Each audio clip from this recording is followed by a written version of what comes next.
A beautiful day, beautiful night, in a place of Crystal Lake, Camp Crystal Lake.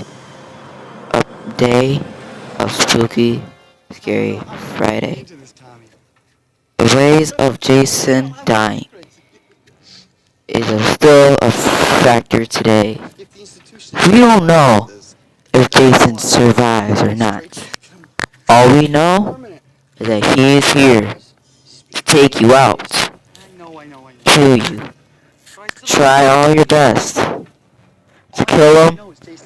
All you know. Seeing his corpse ain't gonna stop the hallucinations. Hear that, corpse? Seeing his corpse ain't gonna stop the hallucinations. Seeing it won't, but destroying it will. Jason belongs in hell.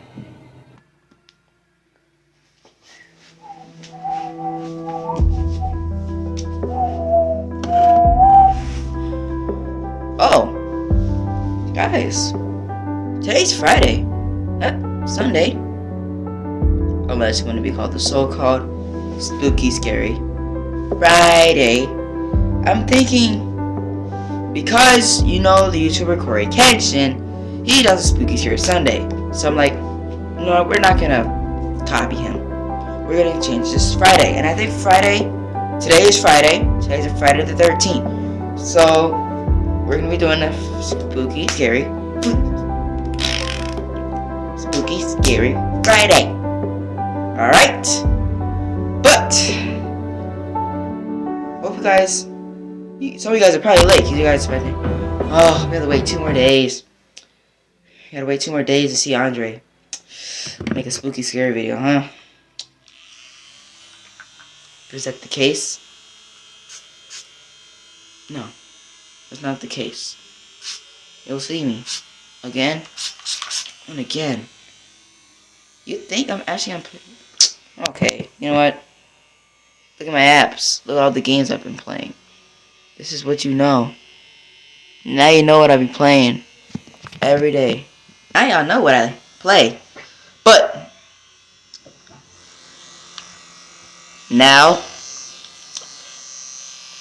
we're gonna do it on Friday, just because of the thing. But to the people that don't know what's spooky scary, well, now Friday is, if you don't know, we've been doing like 5 episodes. You guys should know, if you've been here since day 1. Give a little clap for you guys. I gotta give a clap for you guys. You actually stayed. You actually stayed here. You were here since day 1. You knew that Andre, he's gonna have a 1 million subscriber channel. But I'm thinking, I can get more than that, right? I know I can get more than 1 million. I can at least see myself at like 9 million through my entire career until I retire, which is gonna be long for that. Am I gonna take breaks? Yes. But it's gonna be as long breaks? Absolutely not. Dude, during the summer is when I'm gonna be posting 10 videos a day? No. But to the people that don't know what Spooky Scary Friday is, I'll show you. Friday, our Chicago team and our Illini, can't forget, I don't know why my screen's glitching, but our Illini come together. We have an amazing time. It doesn't matter. You're welcome, even if you're an Iowa fan, but every single other week we'll be doing a Spooky Scary Friday. And it's so ironic. This is my my nose look wet? Yeah, because when I sprayed myself. But it makes it more ironic because obviously today's Friday, right? And you know that Friday the 13th is today. So we obviously have to do that. So, with that being said, let's get to it. For snacks today, I'm going to say, let's say this. You guys can get Reese's Pieces. No. Yes. No. Snickers. Let's say a Capri Sun. And then that's wash it down. And another snack you could get Kit Kat. With that, let's get to the first animation.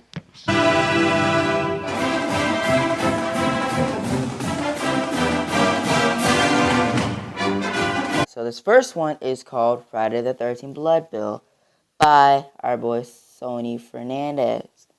Hey, shout out to you. Let's get it. Oh my god, already. Ooh. What's up, Mr. Jason? Oh my god. I'll just go ahead and put him in timeout. Yeah, he's gonna cry, but I mean, it's gonna work. Oh, hold on, baby, I'm starting to lose you. Yeah, I'm getting into the bad space here. Yeah, I love you too. Hey, give the little shit a kiss for me, okay? I'm gonna see him tomorrow. Yeah, I love you too, baby. All right, bye. Yeah, you ain't gonna make it to tomorrow.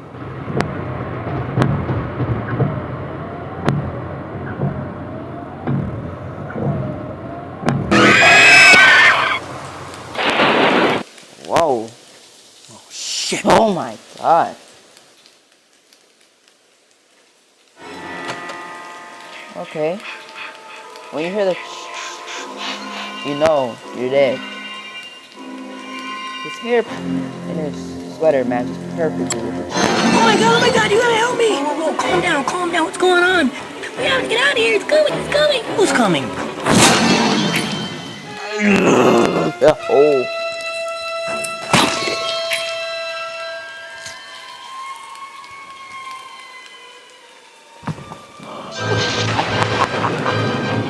Shit. Oh, run away! Go! Run away! Oh, got it. Barely. Jason, you know what's good. If you fall down, you deserve to die. Cancel you fall.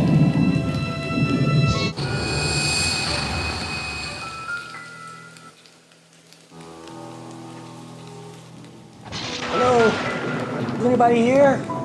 Anybody? Hello? Hello?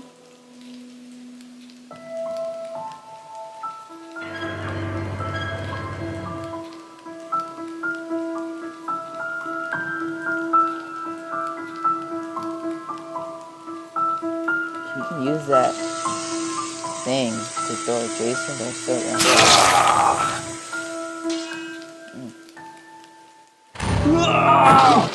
Whoa, who the fuck are you? What? Who the fuck are you, man? Oh, I'm just driving through. I'm fucking on my way home, What is alright? this? You have a car? Yeah, I got a car, but I fucking wrecked it.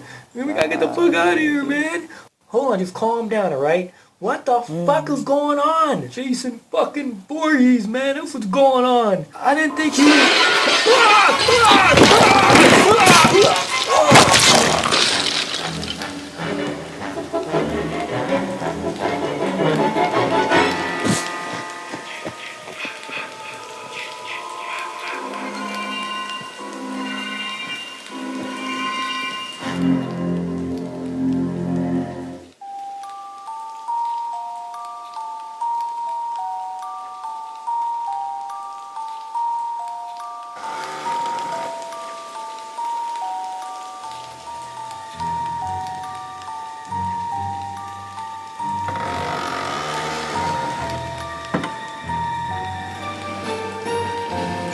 Oh my god.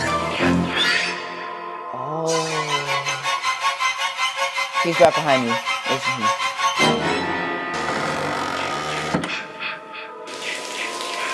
Oh. know, it's so fast. Not for long.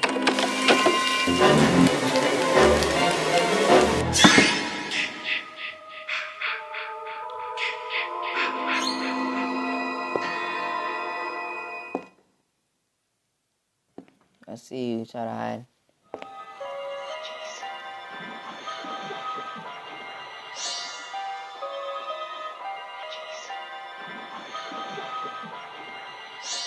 Stay there until he fully leaves.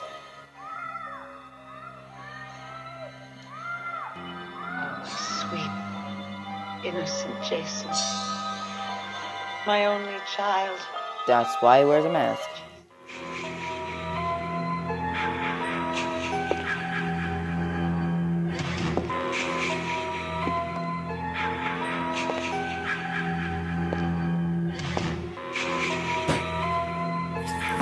It's disgusting that you have to go into a bunch of corpse.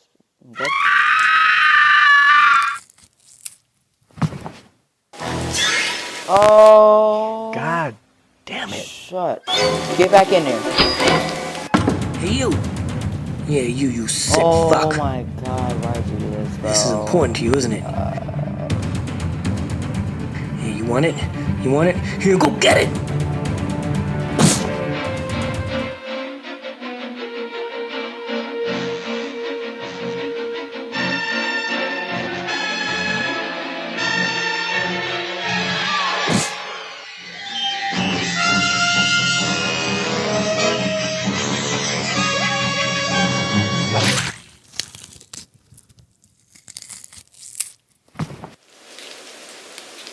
That ain't gonna do nothing, bro. He's gonna get up.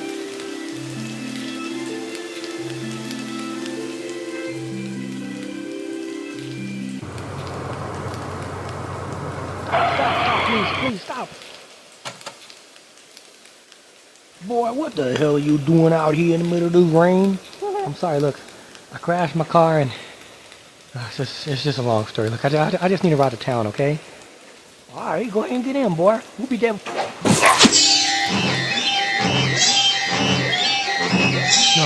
No, Yeah. you can't be alive. Get in the car. Get in the car. Get in the car. Get in the car. Oh my god, you're so looking good. God damn it, all right. All right, you want to do this, huh? One last showdown, huh? All right, one last showdown. I'm going home, you understand me? I'm going home. You're a good fucking aim, ain't you? Oh, yeah. You're a good fucking aim, huh? Either Huh? you're dead or he's gonna pass out.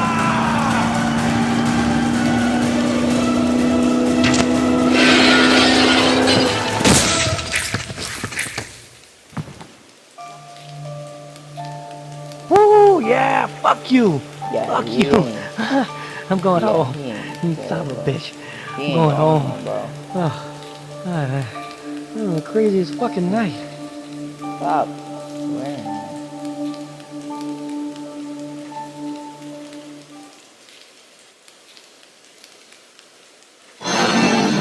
Okay, Jason, time to rest until next Friday the 13th.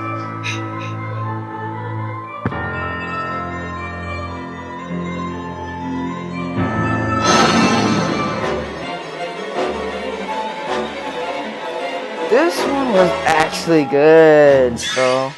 Like, this one was actually really good. You can't say no.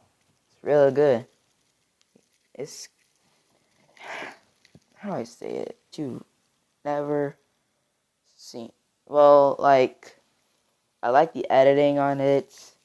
I like how it definitely resembles the real Friday the 13th. I like how they edit it where Jason just kills him with the blood. Even though Jason mainly killed people with the little slingshot, bow and arrow. I think, and he did rip someone's face off. He mainly just used the bow and arrow, which real Jason has a machete. So I think that's the only thing that could be improved, is that make sure Jason can actually use the machete. That's the only complaint I have, and the only in the swearing. Stop. But other than that, it's all good. Okay? That was a good video. But we need a 10 out of 10. If you want this to be scary, you gotta make this a 10 out of 10. Get me jump scared, something. This one wasn't it, really. I'm sorry, bro.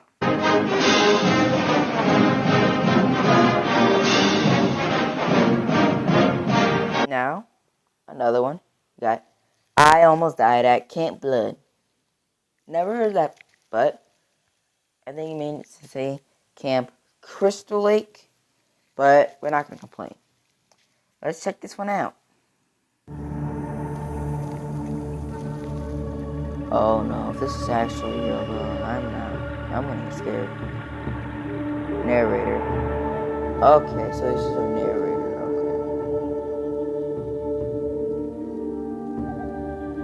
okay. This entire thing. Nice, SSTV. It's all by himself, bro. Props to you, bro. Nice. Victor Miller, Sean Cunningham, Maxwell.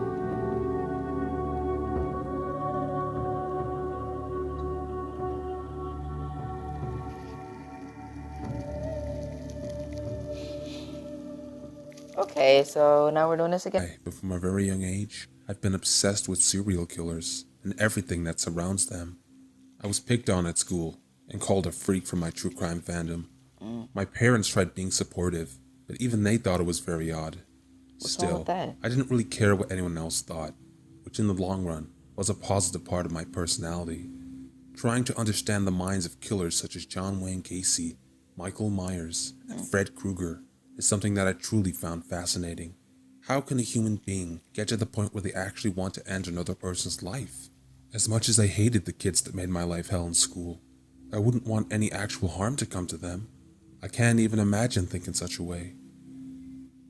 A documentary that I watched over and over again back in the day was Camp Blood, The Crystal Lake Murders. Pamela Voorhees murdered numerous teenagers in 1979 at Camp Crystal Lake. Her deformed son, Jason, is supposed to be drowned in the lake, but according to the legend, Jason never died. After the death of Pamela Voorhees, the killings continued in Crystal Lake, and some of the people that resided in Wessex County claimed that Jason Voorhees was the one responsible. As I got older, I didn't really buy into the whole Jason theory. There was no actual proof to back up those claims, or that Jason was even alive. Back in the summer of 1990, me and my girlfriend Rose made the trip to New Jersey to visit my twin brother Neil. We were both turning 25 soon, so I thought I'd go and surprise him. I hadn't seen him in a while, so I was really looking forward to catching up.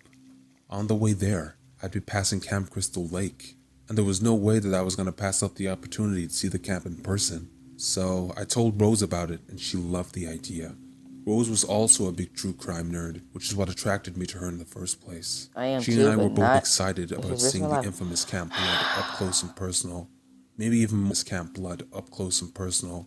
Maybe even more so than visiting my brother. As we drove up to the main gate of the camp on that scorching hot summer's day, I noticed there was a big "Do Not Enter" sign right in front of it. Me and Rose just looked at each other, with smiles on our faces, knowing full well what we were going to do next. Enter it. Rose and I both got out of the car and climbed over the gate and started walking up the trail. I couldn't believe I was doing this, but the possibility of getting caught added to the excitement of it all.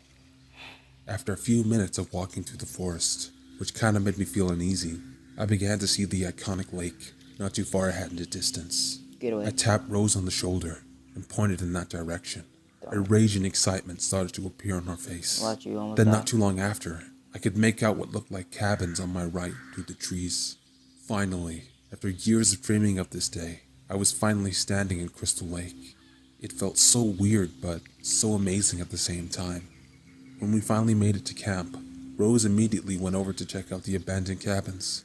I, however, just stood there, staring out into the lake, thinking that this was the best day ever. Little did I know that it would be the exact opposite. As I looked up from the lake, I could have sworn that I saw somebody standing on the other side.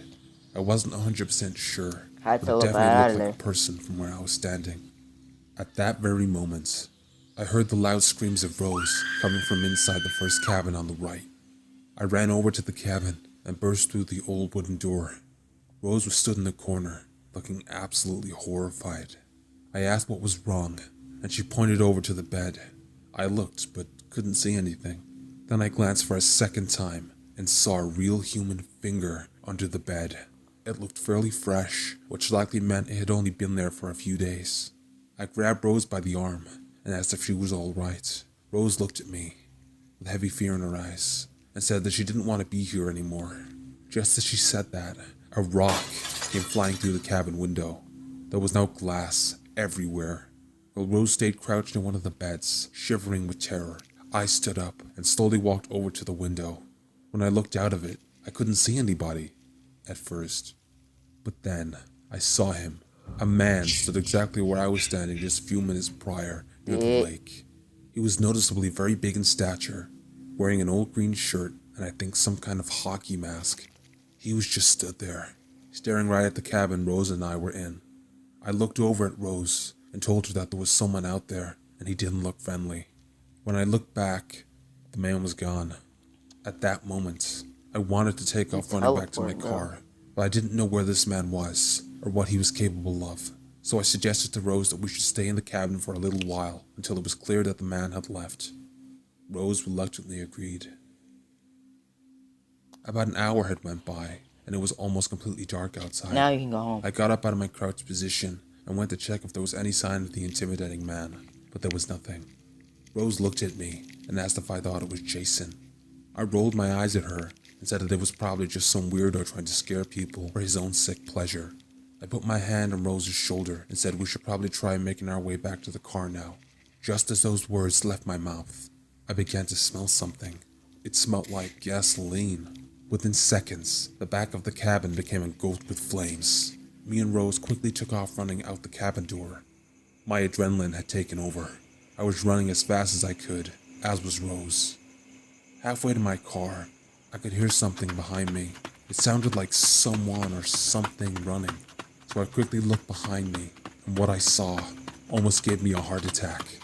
The man in the hockey mask was charging right towards Rose and I with intent.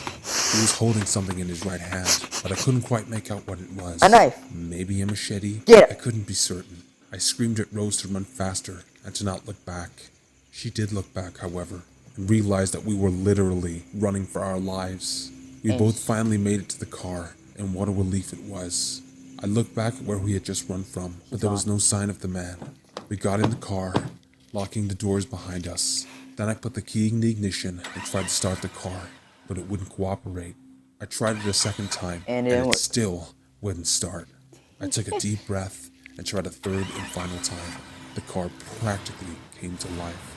I looked over at Rose and told her that everything was going to be okay. As I put my foot on the gas and prepared to get the hell out of there, stood at the driver's side of the car was the deranged man in the hockey mask. Me and Rose were frozen in fear. He was just stood there, staring right at us. Then he drove his fist right through the driver's door window. At this point, I don't remember a whole lot. All I do remember is being covered in glass and hearing faint screams coming from a distance. I must have been going in and out of consciousness. I woke up the next morning, dazed and confused. When I looked over at the passenger seat, Rose was gone. I got out of the car and called her name numerous times, but I got no response. I thought about running back up to the camp to look for Rose, but it was too risky, so I got back in my car and drove to the nearest town. I stopped at a local diner and asked the woman working behind the counter to alert the sheriff's department. She did that, and the police arrived within minutes. I told them everything that had happened, and a search was launched for Rose later that day. It's been 30 years, and to this day, Rose has never been found. Not a single trace of her was ever located. At first, me and Rose's family remained hopeful that she would eventually be found. But as the days turned into weeks, dead now. and the weeks turned into months, She's like that dead. very hope we held onto so tightly faded into obscurity. She's dead, bro. The legend of Jason Voorhees grew even greater after this occurrence. Is Jason real? I don't know. I have no idea who or what it was that took my girlfriend that night. I just hope that Rose didn't suffer. She did. If I could go back in time and change things, I would. But I can't. Rose's disappearance has weighed heavy on my conscience for the last 30 years, and will continue to do so until the day I take my last breath. There's something truly evil residing at Camp Crystal Lake. I just hope that one day, somebody has the common sense to burn that place to the ground. Dude. Wait, is it a...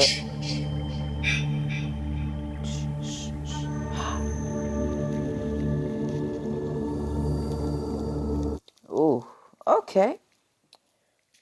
Man. It was pretty chilling. It was pretty interesting. You guys still bought the rolls? They said, do not enter. You know what the do not enter sign means? Do not enter. But you know what you do? You enter. Because you guys are stupid. And then Jason comes. You look back. He's there. And then the next time, look back. He's gone. He teleports. The part that shocked me the most is when she went missing. It took 30 years. And they couldn't find her. 30 years. Dude. How does it take you 30 years, bro? Dude. No sign of her. No trace, no update. You don't even know. You still hope she's alive? Dude. If it takes you 30 years of waiting to find if your girlfriend is dead or not, and if she is found, dude, you probably lost hope now that she's probably dead. Your girlfriend or boyfriend is probably dead. If it takes 30 years, he's probably dead. It's like Ellie Wiesel. He lost faith in God because of all the suffering that him and the Jews been going through in the Holocaust. Even though it was like that small hope, but there's like very little hope that good things will happen. That's exactly what was like this. He had tiny little bit of hope that she was still alive. But deep inside, in his gut, telling him, just move on. It's been 30 years. She's probably been dead ever since she got missing. That's what I'm thinking. See, it wasn't scary. It was just shocking.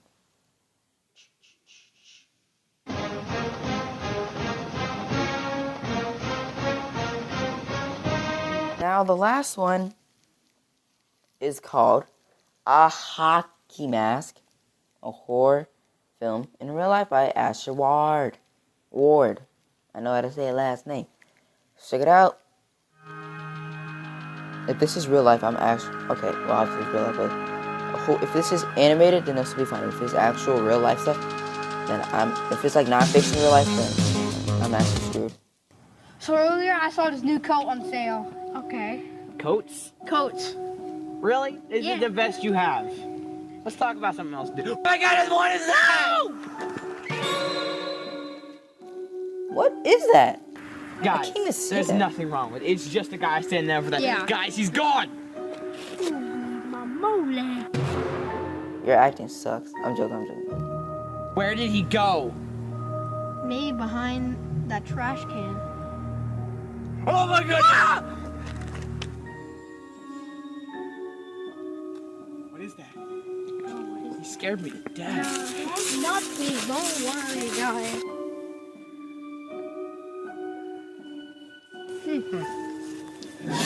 Whoa. Hey, That almost got me. Oh boy, Hey, you're gonna sir. die. Why is he so fat? You're so horror movie guy. You know how to scare me. Nah, boo, boo. What the heck did you trip over, fool?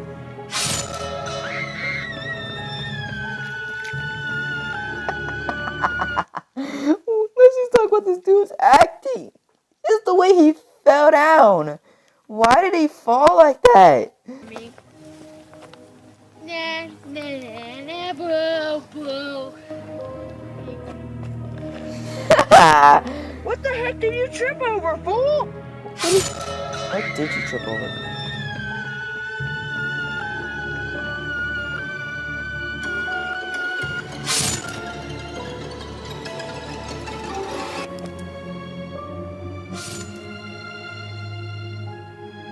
You just killed yourself? Thank goodness I didn't go over there with them.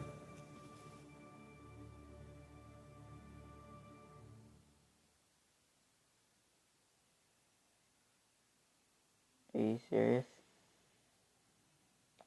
Seriously? Okay. Okay.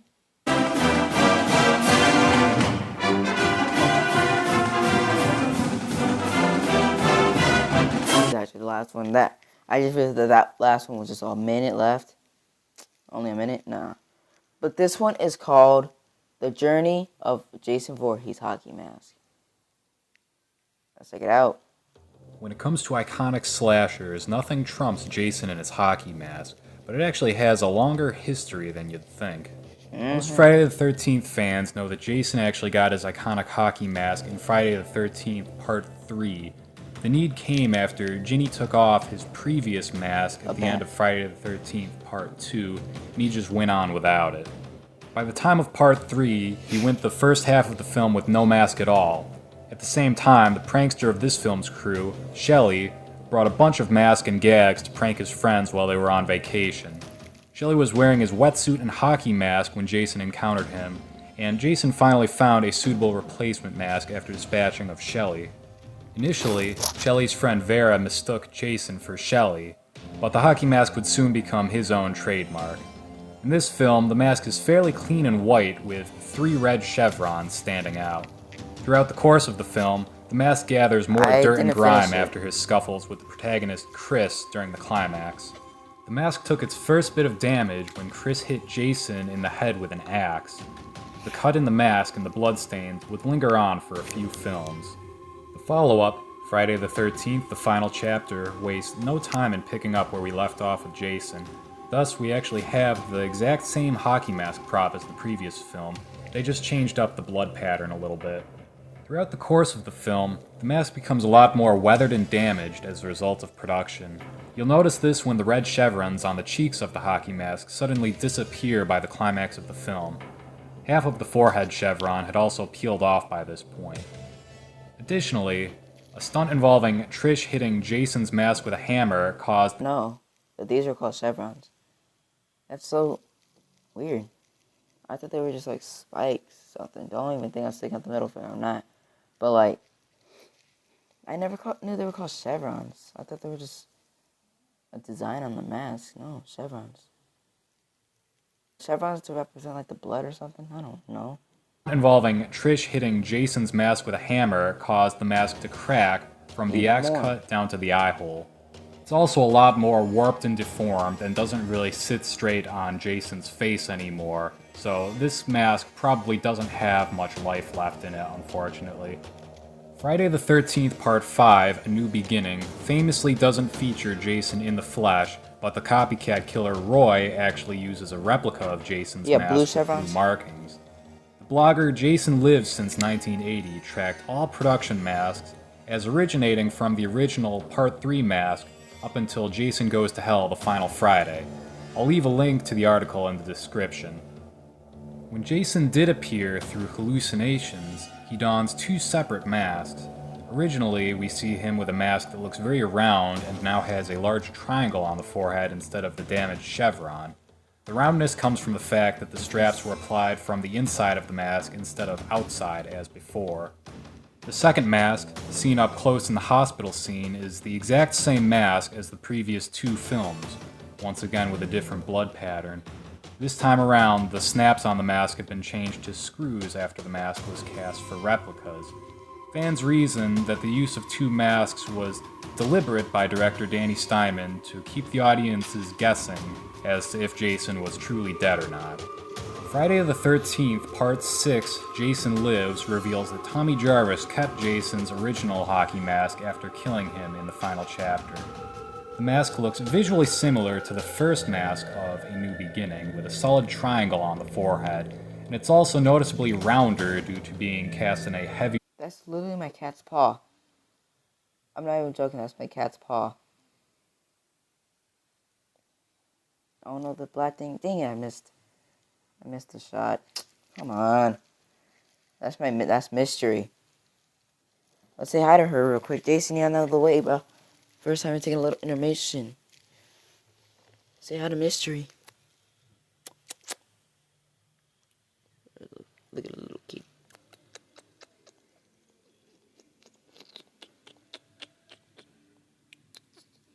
Oh, come on. Okay. leather straps instead of elastic. The mask's first damage in the movie comes when Jason is shot in the forehead by Sheriff Garrett, which leads to a bullet hole being stuck in the mask and some bloodstains on the mask. At the end, Jason is finally subdued when Megan cuts his cheek and neck with a motor from a boat. We eventually see the damage in the next chapter.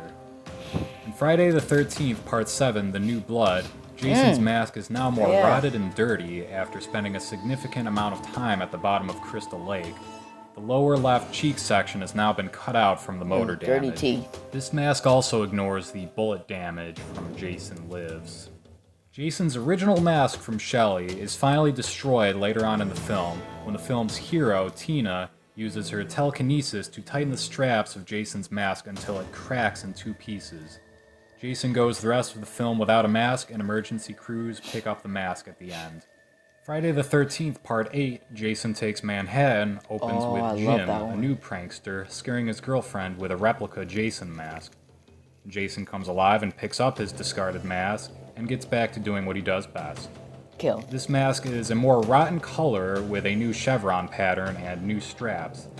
Oddly enough, it has the axe cut from Part 3, but no other damage carried over. The mask is damaged when the film's hero, Rennie, splashes Jason with some toxic waste she found in the New York sewer. He's forced to discard his mask before being washed away entirely. We then catch a glimpse of the damaged mask floating away. Jason Goes to Hell, The Final Friday, opens with Jason in a new mask that's basically the same as the one from The New Blood, but with new straps. We don't really get an explanation since this is a bit of a reboot of the series from New Line Cinema. Jason is also a lot more monstrous in this film, and the mask is kind of merging with his skin. You see that? Anyways, the mask survives Jason being blown up by the FBI and is still attached to his head when he's brought in for an autopsy. When Jason eventually returns to his human form, the mask is back, but there's now damage from the outside of the mask cutting into his right eye. As he's being sent to hell, he gets a blood splotch on the forehead from Steven beating him. While Jason is dragged down to hell by the demons, the mask gets left behind and it's all cracked, battered, and covered with dirt at this point. And Freddy. And as we all know, this is when Freddy comes up. And then as what creates... When Jason is tricked into coming back to life by Freddy, he now has a brand new hockey mask. I love this movie, the best movie ever. Straps. It has the same markings as the original Part 3 mask, but the added dirt gives it a dark yellow color. I know Jason X comes next, but this list goes by the in-universe timeline, so bear with me. The Freddy vs. Jason mask receives a lot of damage from Freddy's signature glove during the film. Climax also sees him covered in blood from head to toe. By the end of the film, we can see the deep cuts and cracks in the mask from the fight, and how the right side of the mask has been shattered. Finally on to Jason X, this film puts Jason back in a new, old mask that resculpts the hockey mask entirely with a more angular, geometric design. The red forehead triangle is smaller this time, and we're also back to the axe damage from Part 3, and that's larger than it was before. There's also remnants of the motor damage from Jason destroyed, along with the rest of Jason's body when it's blown apart by KM-14. And I thought that was when Jason is accidentally rebuilt as a cyborg, he has a shiny new hockey mask made for him. This looks stupid. The mask is separated from Uber Jason after he enters the atmosphere of Earth 2, and the burnt remains of the mask are seen sinking to the bottom of the lake. This is the final film appearance of the original Jason. The series was rebooted with no connection to the previous entries in 2009. Jason gets his hockey mask in a similar manner after having his sack mask removed by the character Donnie. Instead of using his old mask again, he chooses a new hockey mask he finds in Donnie's attic. It's worth mentioning that there was a slightly different alternate version of this scene filmed where Donnie was actually wearing the hockey mask when he encountered Jason. The mask is similar to the Freddy vs. Jason look with an overall lighter paint job and a more weathered finish. Well, that was my overview of Jason's hockey mask and a little bit of the history behind it in the films. I hope you enjoyed it.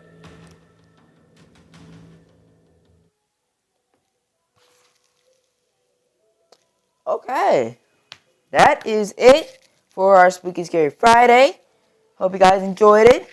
I know if you guys don't like Jason, I'll probably do a Michael Myers. I could do a Michael Myers one, if to make it up. If you guys don't like Jason, let me know. Freddy, Jason, or Michael, or maybe other options like Chucky, Leatherface, Scream, Jigsaw. Let me know. Other than that, see y'all tomorrow. Tell your Valley watching this video. Good luck.